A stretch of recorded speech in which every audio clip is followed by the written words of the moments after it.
The Taliban insurgency and withdrawal of US troops, as well as Russian incursions culminating in the February 24 invasion, constituted existential stress tests for Afghanistan and Ukraine, respectively. Why have the wars in Afghanistan and Ukraine played out so differently? Why is Ukraine given more privilege? The United States, NATO, national leaders, and security forces failed in Afghanistan but not in Ukraine. Curious to know why? Let's find out. Welcome back to the Middle East and North Africa map, everyone. Join us as we dive into analyzing why the wars in Afghanistan and Ukraine played out so differently. Ukraine and its international backers were successful in preventing an outright Russian victory, imposing severe and ongoing costs on Russia, ranging from heavy casualties to financial sanctions.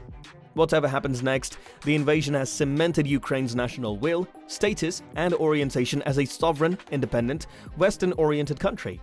In stark contrast, Afghanistan's government and security forces collapsed within a month of US troop withdrawal. Its president and many others fled, and the Taliban quickly took control. Ukraine's success and Afghanistan's collapse occurred despite both countries experiencing messy politics in recent decades, interference from neighboring countries, widespread corruption, and security sector weaknesses. Some of the many differences between the two countries favor Ukraine, including a far higher level of development and average per capita income, proximity to Europe, 100% literacy versus 37% in Afghanistan, far better human and social indicators overall, and far less ethnic fractionalization. Other factors should have favored Afghanistan, including its centuries-long history as an independent country and the Taliban's weakness in comparison to Russia. Surprisingly, the same external actors, the United States, NATO, and its member states, failed in Afghanistan, but supported Ukraine more effectively. What factors account for success and failure? Afghanistan and Ukraine have had fundamentally different conflicts. Ukraine is engaged in a conventional and hybrid defensive war against Russia. In 2001, Afghanistan was subjected to counter-terrorism intervention, which evolved into a massive counter-insurgency effort involving military action, security sector support, development programs, and institution building.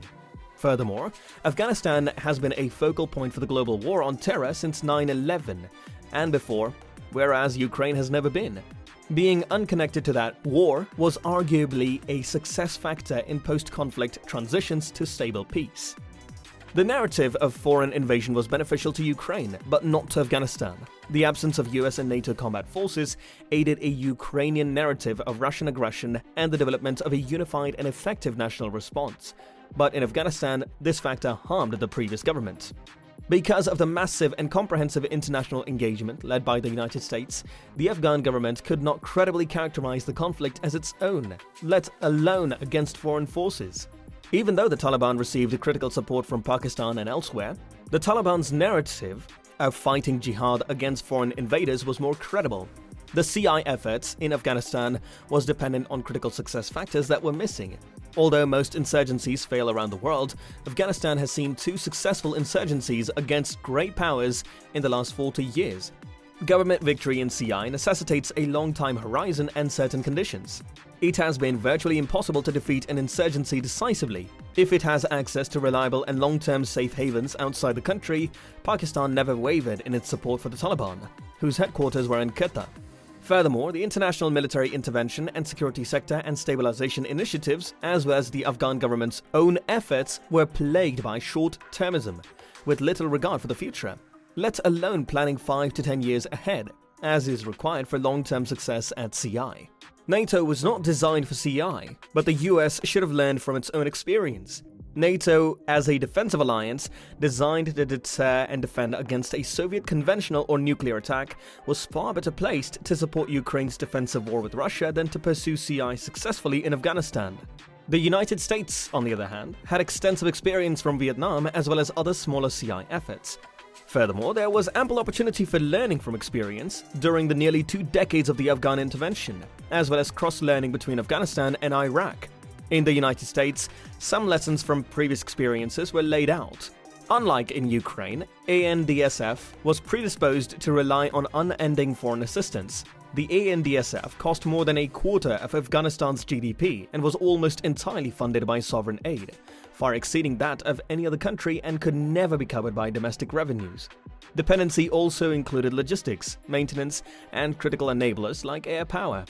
Though Ukraine effectively absorbed increasing amounts of foreign military equipment in the run-up to the Russian invasion, aid only covered a small portion of its security costs before 2022. According to international experience, the magnitude of foreign involvement and the degree of reliance on foreign models are negatively correlated with the success of security sector reform. Both Ukraine and Afghanistan experienced difficult politics, but the outcomes were very different. Despite differences in their attitudes towards Russia, Ukrainian political groups and leaders banded together to confront the Russian threat. Peaceful transfers of power occurred in 2 consecutive post-2014 presidential elections, and all political parties came together in response to the Russian invasion on February 24th. All presidential elections in Afghanistan since 2004 have been contested, resulting in an extra-constitutional national unity government in 2014, and competing presidential inaugurations following the 2019 election. Even when it was clear that most or all US troops would be leaving in combat, support to ANDSF would cease, Afghan politicians remained divided and failed to unite against the Taliban threat. There was wishful thinking about Afghanistan and realism, if not pessimism, about Ukraine. US assessments of ANDSF capabilities tended to be overly optimistic, whereas assessments of Ukraine's ability to withstand full-scale Russian military onslaught were conservative and proved to be overly pessimistic. Domestically, there appeared to be a remarkable level of complacency among Afghan non-Taliban political elites that the US troop presence would continue, despite the increasingly clear US intention to withdraw militarily. While Ukrainian leaders and political elites expressed hope that Russia would not attack, which may have been wishful thinking on their part, this did not prevent an effective national response to the invasion when it occurred. The Afghan exit strategy of US troops created distortions, but this was not an issue in Ukraine. The perceived viability, effectiveness, and sustainability of the ANDSF were regarded as critical factors in the withdrawal of US and other NATO troops from the country. This created pressure to show progress in the ANDSF's development and capabilities, even if it did not exist or had not been tested in combat.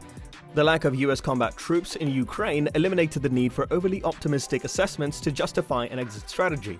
Unlike the mixed messaging from the various US agencies on Afghanistan, there was more unified, consistent messaging on Ukraine. In recent years, there have been firm, top-level political declarations that the US would complete the drawdown of its troops in Afghanistan.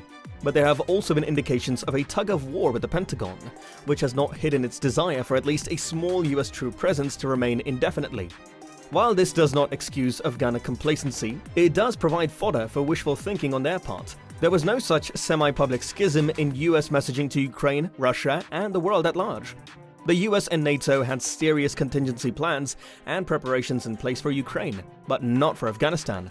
In the case of Ukraine, there was a pre-invasion build-up by the US and NATO on the country's western borders, as well as an increase in military aid.